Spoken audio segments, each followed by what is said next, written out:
ಇಲ್ಲಿ ಎಲ್ಲರೂ ಯಾರು ಮಾತಾಡಿದ್ರು ಫುಟೇಜ್ಗೋಸ್ಕರ ಮಾಡ್ತಾರೆ ಅಂತ ಇಲ್ಲಿ ಏನಾದ್ರು ಆತ ಅನ್ನಿಸ್ತಾರೆ ಸರ್. ಅಲ್ಲಿ ಬರೋದೇ ಅದಕ್ಕೋಸ್ಕರ, ಏನು ನಮ್ಗೆ ಗೊತ್ತಿರ್ಲಿಲ್ವ ಕ್ಯಾಮ್ರಾ ಇದೆ ಒಳಗಡೆ ಅಂತ, ಅದ್ರಲ್ಲೇನಿದೆ ಫುಟೇಜ್.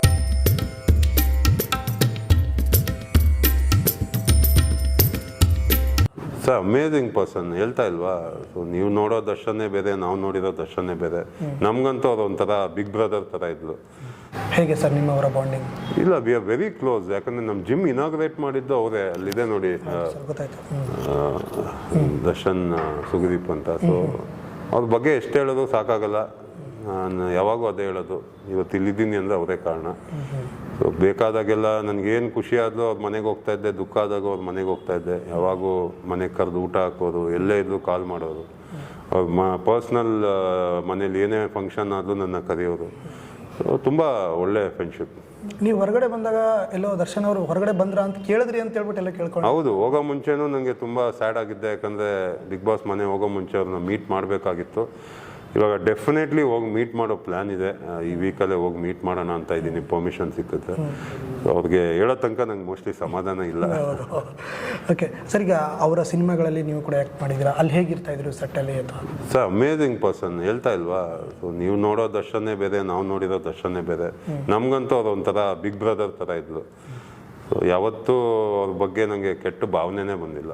ಸೊ ಒಬ್ಬರು ಕರೆದು ಊಟ ಆಗ್ತಾರೆ ಅಂದರೆ ಅವ್ರ ಬಗ್ಗೆ ಹೆಂಗೆ ಕೆಟ್ಟದಾಗಿ ಯೋಚನೆ ಮಾಡೋಕ್ಕಾಗುತ್ತೆ. ಆ್ಯಂಡ್ ನಮ್ಮ ಫ್ಯಾಮಿಲಿಗೂ ತುಂಬ ಚೆನ್ನಾಗಿ ಮಾತಾಡ್ಸೋದು. ಸೊ ತುಂಬ ಒಳ್ಳೆ ವ್ಯಕ್ತಿ.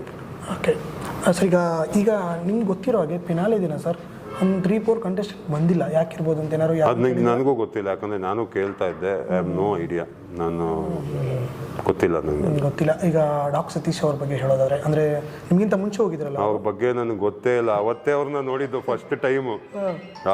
ಡಾಕ್ ಸತೀಶ್ ಅವ್ರನ್ನ ಅವತ್ತೇ ನೋಡಿದ್ದು ನಾನು. ಹಲೋ ಅಂತ ಹೇಳಿದ್ರು, ಅದೇ ಫೈನಲ್ ದಿವಸ ಅಲ್ಲಿ. ಅಂದರೆ ಅವ್ರಿಗೆ ನಿಮ್ಗೆ ಹೋಗೋ ಮುಂಚೆ ಅವ್ರು ಬಂದಿದ್ರು ಹೊರಗಡೆ?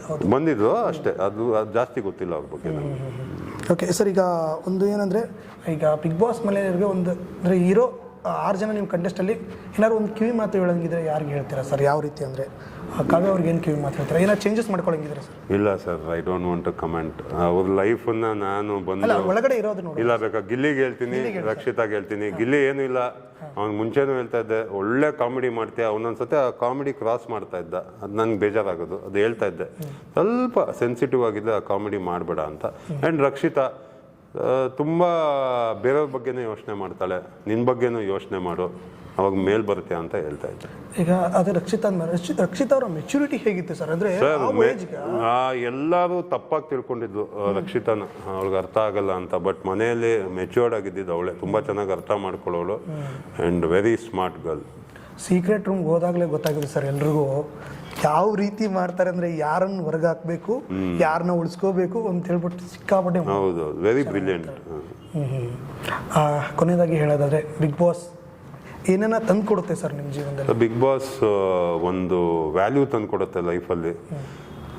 ಯಾಕಂದರೆ ಆಚೆ ಇದ್ದಾಗ ನಮ್ಮ ಓನ್ ಫ್ಯಾಮಿಲಿ ಮೆಂಬರ್ಸ್ಗೆ ನಾನು ವ್ಯಾಲ್ಯೂ ಕೊಡ್ತಿರ್ಲಿಲ್ಲ. ಅಂದರೆ ಸಿಚುವೇಶನ್ ಎಲ್ಲರೂ ಮಾಡ್ತಾರೆ, ಮನೇಲಿರೋರಿಗೆ ನಾವು ವ್ಯಾಲ್ಯೂ ಕೊಡಲ್ಲ. ಅವ್ರ ಮೇಲೆ ಕೋಪ ಮಾಡ್ಕೊಳ್ಳೋದು, ಸಿಟ್ಟು ಮಾಡ್ಕೊಳ್ಳೋದು, ಅವೆಲ್ಲ ಮಾಡ್ತಾ ಇರ್ತೀವಿ. ಮನೆ ಆಚೆ ಇರೋರು ಫ್ರೆಂಡ್ಸ್ಗೆ ಜಾಸ್ತಿ ವ್ಯಾಲ್ಯೂ ಕೊಡ್ತೀವಿ. ಬಟ್ ಬಿಗ್ ಬಾಸ್ ಮನೆಯಲ್ಲಿ ಕಲ್ತಿದ್ದಿಷ್ಟೇ. ಇವಾಗೊಂದು ಮೊಟ್ಟೆ ವಿಷಯಕ್ಕೆ ಜಗಳ ಆಡ್ತೀವಿ, ಕಾಫಿಗೆ ಜಗಳ ಆಡ್ತೀವಿ, ಒಂದು ಚಿಕ್ಕ ಆಲೂಗಡ್ಡೆಗೆ ಜಗಳ ಆಡ್ತೀವಿ. ಒಂದು ಸ್ಮಾಲ್, ಇವಾಗ ಯಾರೋ ಬಂದು ನೀವು ಚೆನ್ನಾಗಿ ಕಾಣಿಸ್ತಾ ಇದ್ದೀರಾ, ಒಂದು ಸ್ಮೈಲು, ಒಂದು ಹಗ್ಗು, ತುಂಬ ಡಿಫ್ರೆನ್ಸ್ ಆಗೋದು ನಮಗೆ. ಅಂದರೆ ತುಂಬ ವ್ಯಾಲ್ಯೂ ಅನಿಸೋದು. ಇವಾಗ ಅನ್ನಿಸ್ತಾ ಇದೆ ಮನೆಯಲ್ಲಿ ಫ್ಯಾಮಿಲಿ ಜೊತೆ ಜಾಸ್ತಿ ಟೈಮ್ ಸ್ಪೆಂಡ್ ಮಾಡಬೇಕು. ಆ್ಯಂಡ್ ಅವ್ರ ಜೊತೆ ಮೂಮೆಂಟ್ಸು ತುಂಬ ಇಂಪಾರ್ಟೆಂಟು, ಕಳೆಯೋ ಮೂಮೆಂಟ್ಸ್. ಯಾಕಂದರೆ ಇವತ್ತು ಸಿಗೋದು ನಾಳೆ ಸಿಗಲ್ಲ, ಏನು ಬೇಕಾದ್ರೂ ಆಗ್ಬೋದು. So enjoy your life. ನೀವು ಹೇಳ್ತಾ ಇದ್ರಿ ಮನೆಗೆ ಬಂದ ತಕ್ಷಣ ನಾನು ಮೊಬೈಲ್ ಇಡ್ತಾ ಇದ್ದೆ, ಊಟನೂ ಕೊಡ್ತಾ ಇದ್ದೆ, ಊಟ ಮೊಬೈಲ್ ಇಟ್ಕೊಂಡೆ ಊಟ ಮಾಡ್ತಾ ಇದ್ದೆ ಅಂತ. ಈಗ ನಾವು ಕೂಡ ಅದೇ ಮಾಡ್ತಾ ಇರೋದು. ಅಲ್ಲಿರೋ ಆಗುತ್ತೆ ಸರ್ ಆ ಥರ? ಇಲ್ಲ, ನನಗೆ ತುಂಬ ಖುಷಿ ಆಗುತ್ತೆ. ಯಾಕಂದರೆ ಫೋನ್ಗೆ ಅಷ್ಟು ಅಡಿಕ್ಟ್ ಆಗಿಬಿಟ್ಟಿದ್ದೀವಿ ಈಗ ನಾವು ಎಲ್ಲರೂ. ನಾನು ಅಂತಲ್ಲ, ಪ್ರತಿಯೊಬ್ಬರು ಫೋನ್ ಬಿಟ್ಟು ನಾವು ಇರೋದೇ ಇಲ್ಲ. ನಾನು ಹೇಳೋದಿಷ್ಟೇ, ಮನೆಗೆ ಹೋದ ತಕ್ಷಣ ಫೋನ್ನ ಸ್ವಿಚ್ ಆಫ್ ಮಾಡಿಬಿಡಿ, ಫ್ಯಾಮಿಲಿಗೆ ಫುಲ್ ಟೈಮ್ ಕೊಡಿ. ಯಾಕಂದರೆ ಫ್ಯಾಮಿಲಿ ಟೈಮು ನಿಮ್ಗೇನು ವ್ಯಾಲ್ಯೂ ಗೊತ್ತಾಗೋದೇ ಬಿಗ್ ಬಾಸ್ ಮನೆಯಲ್ಲಿ.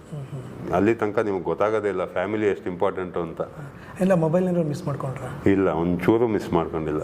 ಈಗ ಫಸ್ಟ್ ಒಂದು 3-4 ದಿವಸ ಕಷ್ಟ ಅನ್ನಿಸ್ತು, ಆಮೇಲೆ ಅದ್ರ ಬಗ್ಗೆ ಯೋಚನೆ ಕೂಡ ಬಂದಿಲ್ಲ ನಮ್ಗೆ. ಈಗ ಸರ್ ಇನ್ನೊಂದು, ಈಗ ಬಿಗ್ ಬಾಸ್ ಮನೆಯಲ್ಲಿ ಎಲ್ಲರೂ ಯಾರು ಮಾತಾಡಿದ್ರು ಫುಟೇಜ್ಗೋಸ್ಕರ ಮಾಡ್ತಾರೆ ಅಂತ, ಗಿಲ್ಲಿ ಏನಾದ್ರು ಆ ಥರ ಅನ್ನಿಸ್ತಾರೆ? ಸರ್ ಅಲ್ಲಿ ಬರೋದೇ ಅದಕ್ಕೋಸ್ಕರ, ಏನು ನಮ್ಗೆ ಗೊತ್ತಿರಲಿಲ್ವಾ ಕ್ಯಾಮ್ರಾ ಇದೆ ಒಳಗಡೆ ಅಂತ? ಅದ್ರಲ್ಲೇನಿದೆ ಫುಟೇಜ್, ಅದು ಮಾಡೋದೇ ಕಂಟೆಂಟ್ಗೋಸ್ಕರ. ಬಿಗ್ ಬಾಸ್ ಇರೋದೇ ಕಂಟೆಂಟ್, ಸೈನ್ ಮಾಡಿ ಬರಲ್ವ ನಾವು? ಇಟ್ಸ್ ಎ ರಿಯಾಲಿಟಿ ಶೋ ಅಂದ್ರೆ ಏನು, ಅದು ಕಂಟೆಂಟೇ ಅಲ್ವಾ? It's footage. ಎಸ್, ನಾನು ಅಷ್ಟೇ ಕಂಟೆಂಟ್ಗೆ ಒಳಗಡೆ ಹೋಗಿದ್ದು. ನಾನು ಫೇಮಸ್ ಆಗ್ತೀನಿ ಅಂತಾನೆ ಬಿಗ್ ಬಾಸ್ ಮನೆ ಒಳಗಡೆ ಹೋಗಿದ್ದು. ಅಂದ್ರೆ ಜಗಳ ಮಾಡಿದ್ರೆ ಕ್ಯಾಮ್ರಾ ನನ್ನ ಕಡೆ ತಿರುಗ್ತವೆ ಸರ್, ಅದು ಒಬ್ಬೊಬ್ರು ಪರ್ಸ್ಪೆಕ್ಟಿವ್ ಅಷ್ಟೇ. ಇವಾಗ ಎಲ್ಲಾ ಜಗಳನೂ ತೋರ್ಸೋದೇ ಇಲ್ಲ ಆಕ್ಚುಲಿ. ಎಷ್ಟೊಂದು ಏನೇನೋ ಆಗಿರುತ್ತೆ, ಅವ್ರು ನೋಡ್ತಾರೆ ಏನ್ ಇಂಪಾರ್ಟೆಂಟೋ ಅದನ್ನ ತೋರಿಸ್ತಾರೆ. ಸೆನ್ಸ್ಲೆಸ್ ಆಗಿ ನೀವು ಕೂಗಾಡ್ತಾ ಇದ್ರೆ ನಿಮ್ಮನ್ನೇ ತೋರಿಸ್ತಾರೆ. ಗಿಲ್ಲಿ ಅವರು ಏನಾದರೂ ಬೇರೆಯವ್ರನ್ನ ಟಾರ್ಗೆಟ್ ಮಾಡೋದು, ಅಂದರೆ ಹೀಯಾಳಿಸೋದು, ಅಂದರೆ ಹೊರಗಡೆ ತುಂಬ ಓಡಾಡ್ತಾ ಇದೆ. ಯಾಕಂದರೆ ನೀವು ಕೂಡ ಒಂದರಲ್ಲಿ ಹೇಳಿದ್ರಿ, ಅಂದರೆ ನೀವು ಅಥವಾ ಬೇರೆಯವ್ರು ಹೇಳಿದ್ರೆ ಗೊತ್ತಿಲ್ಲ, ಅಂದರೆ ನಿಮಗೆ ಕಾಮಿಡಿ ಮಾಡೋ ಬರದಲ್ಲಿ ನಿಮ್ಮನ್ನ ಕೆಳಗಿಟ್ಟು ಮಾತಾಡ್ತಾರೆ ಅಂತ. ಸರ್, ಇದು ಅಮೇಝಿಂಗ್ ಪರ್ಸನ್. ನಾನು ಹೇಳಿದ್ನಲ್ಲ, ಒಂದೊಂದು ಟೈಮಲ್ಲಿ ಎಲ್ಲೋ ಒಂದು ಅವನಿಗೆ ಗೊತ್ತಿಲ್ದಂಗೆ ಹೇಳ್ತಾ ಇದ್ದ ಪಾಪ. ಅದು ಸ್ಟಾರ್ಟಿಂಗಲ್ಲಿ ಅವ್ನು ಬೇಕಂತ ಮಾಡ್ತಾ ಇದ್ದಾನೆ ಅಂತ ನನಗೂ ಅನ್ನಿಸ್ತು. ಕೊನೆಯದಾಗಿ ನಾನು ಹೇಳ್ದೆ ಅವನಿಗೆ, ಇಲ್ಲ ಇವ್ನು ಗೊತ್ತಾಗೋದೇ ಇಲ್ಲ, ಮನಸ್ಸು ತುಂಬ ಒಳ್ಳೇದು, ಏನೋ ಗೊತ್ತಾಗದೆ ಅವ್ನು ಹೇಳ್ಬಿಡ್ತಾನೆ, ನನ್ಗೆ ಇಷ್ಟ ಇಲ್ಲ ಅಂದರೆ ಅಲ್ಲಿಗೆ ಸ್ಟಾಪ್ ಮಾಡಿ ಸಾರಿ ಅಂತ ಕೇಳೋನು. ಸೊ ಯಾವತ್ತೂ ಟಾರ್ಗೆಟ್ ಮಾಡೋನು ಜಗಳ ಆಡ್ತಾನೆ ಇರಲಿಲ್ಲ. ಸರ್, ಇಷ್ಟೊತ್ತು ನಮ್ಮ ಜೊತೆಗೆ ಮಾತಾಡೋಕ್ಕೆ ಧನ್ಯವಾದಗಳು. ಸ್ನೇಹಿತರೆ, ನೋಡೋದ್ರಲ್ಲ, ಇಷ್ಟೊತ್ತು ವೆಂಕಟೇಶ್ ರಘು ಅವರ ಮಾತಾಗಿತ್ತು. ಮತ್ತು ಮುಂದಿನ ವಿಡಿಯೋದಲ್ಲಿ ಮತ್ತೊಬ್ಬರ ಜೊತೆ ಮಾತಾಡೋಣ. ನಮಸ್ಕಾರ ಸರ್. ನಮಸ್ತೆ. Thank you sir.